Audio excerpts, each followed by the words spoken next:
I appreciate the kind words, and it's an honor to come speak to your own community. You know, I've crisscrossed the United States over the last year and a half talking to people that I've never seen and will never see again. But it's an honor to come here tonight to speak to you, to tell you what's on my heart and why I'm doing what I'm doing at almost 74 years old. You know, we live in the greatest country in the world. There's no two ways about it. But the politicians that are up there, there's a lot of good people in Washington, and there's a lot of good people working for you and behind the scenes. But make no mistake about it, and I don't want to hurt anybody's feelings. Nobody in Washington today, nobody connected with Washington today, had anything to do with making this a great country. They inherited the best country in the world. And they inherited that country because the people that would have been 100 years old, 110 or 105 today, the greatest generation of the world, they came out of World War II. They was attacked at Pearl Harbor on a sleepy morning, not picking a fight, but responded the very next day. We won that war. We sacrificed so much, and so many people, and so many limbs, and so many hardships, and families having to leave their loved ones, to leave this wonderful country to go abroad. And a lot of them didn't come back. And that troubles my heart today to know that we respond that way. We responded that way after World War I, Korea, Vietnam. We always rise to the occasion immediately when we have something festering or bothering us. We got something bothering us down on the southern border, and we turn a silent eye and turn our back to it. That's not the America that I know. If my daddy was living, he'd be 121 years old. I was taught the old school. You do what you tell people you're going to do, and you be where you tell people you're going to be. You don't ask for a handout, but you're certainly happy if you're down and out and somebody does give you something. We had that from 1957 on, after my dad had a bad stroke. The churches brought us food. The local grocery store gave us things, and we had to just make do with what we had. My dad was crippled after his stroke. My mom took in ironings because laundry for other people because she couldn't leave the house. We didn't have a car anyway. But we made it. A few years later, he died. And then she could get out and take a job because he wasn't there, so she had to take care of. If it wasn't for a thing called Social Security, we would have starved to death. It's a fact that within 10 years, and we have some politicians in the room tonight that will testify to this, I hope. But if we don't do something in this nation about Social Security, within 10 years it runs out. Now what a disgrace for those people that left here in 1941 to protect this country, that we're going to let Social Security run out for our elderly people in this country. There's 70 million people join Social Security today. And in 9 years, there'll be 75 million of us join Social Security. And you paid into it. Don't let them shoot the bull with you that it's an entitlement. You paid it in. That's your money. They squandered it. Like they squandered the last $34 trillion that were in the hole. Now think about $34 trillion just for a minute. 1992, Ross Perot said $4 trillion was too much for a nation our size, or any size, to be in debt. You come out of World War II on top. Luckily, we didn't lose our railroads and our factories and our plants. We quit making tanks and airplanes and started making combines, tractors, and everything. We were leading the world, the number one superpower in the world, financially and military and every other thing you want to measure us by. And we went from that to right now borrowing $34 trillion from our enemies. You think it's good to have to borrow? Everybody in here has probably borrowed a little money. But you don't borrow it from your enemies. China, Japan, they're holding our debt today. They sell us $4 trillion worth of goods a year, take that profit, loan it back to us in a form of loan, and take that interest. So they're double dipping America today. That's not what you want your children and grandchildren to inherit. I want every child not born today to have the same opportunity that I had. So I've talked to Newt Gingrich. I've spent time in Washington. I've spent time in California. I've spent time in Florida, New Hampshire, And I'm going to crisscross the United States for the next portion of this election year. When Ross Perot ran he did not want to be president. One of his very best friends is one of my best friends, Dave Walker. He was the former Comptroller General of the United States, served under 3 presidents. He worked with Reagan, he worked with Clinton, and he worked with Bush. He's a brilliant man. And he knew that we had a problem with Social Security back in the 80s. Reagan knew we had a problem with Social Security back in the 80s. And they put a big Band-Aid on it that lasted 50 years. But it's running out. We're going to double the poverty rate in elderly people in 9 years. That's a disgrace for the United States of America. I take personal offense to that. Linda asked me, why are you going out on the road and doing this today? There was a contract with America in 1992, actually 96, 4 years later.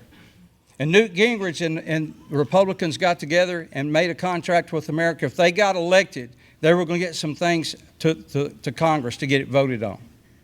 They worked with the current president, which was Bill Clinton, and done a good job and balanced the budget 4 years in a row and paid it down twice. Now, people, that was 24 years ago. We ain't come close to balancing the budget 24 years in a row. And we went from $4 trillion, the Ross Perot said was unsustainable. At the end of this president that we have today, whether you like him or don't, I don't guess that matters. But come November, when the election is over with, we're going to owe $36 trillion. 9 times what Ross Perot said was too much. Now, you tell me who's asleep? The ship is just drifting out there. I don't even think we're under power, much less a skipper at the helm. We just bounce into a dock this year, we're 1.4 trillion behind. Next year we go over here, we're 1.8. The GAO has already said the next 10 years in a row we'll go we'll go another 2 trillion a year, which is 20 more trillion on top of your 36. Think of that. We paid almost $700 billion in interest last year on the debt, and you get 0 for debt. Borrow money from your enemies, borrow money from countries that was demolished in the 40s. Look at Europe. Look at Japan. We dropped a bomb on Japan to stop that war. Those people have dug out from under that rubble, built their country back. They're the #1 lender to the United States today. I take personal offense to that. We're better than that. This is the best country in the world. We do not have to take the back seat.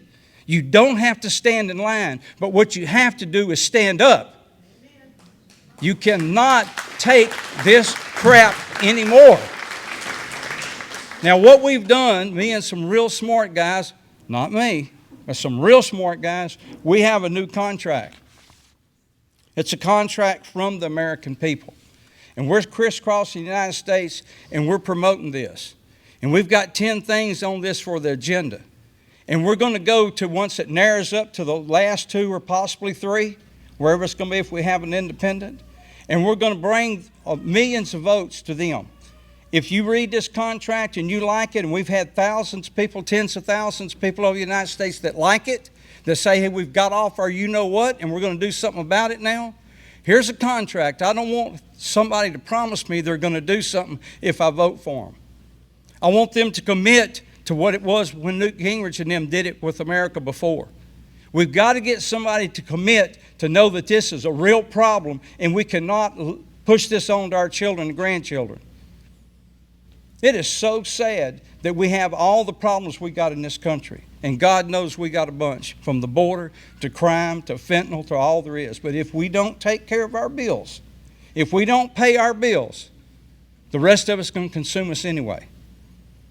When I go out to the cemetery several times a year to visit the gravesite of my father and my mother and Linda's parents, and I see all those thousands of little red flags out there blowing in the breeze.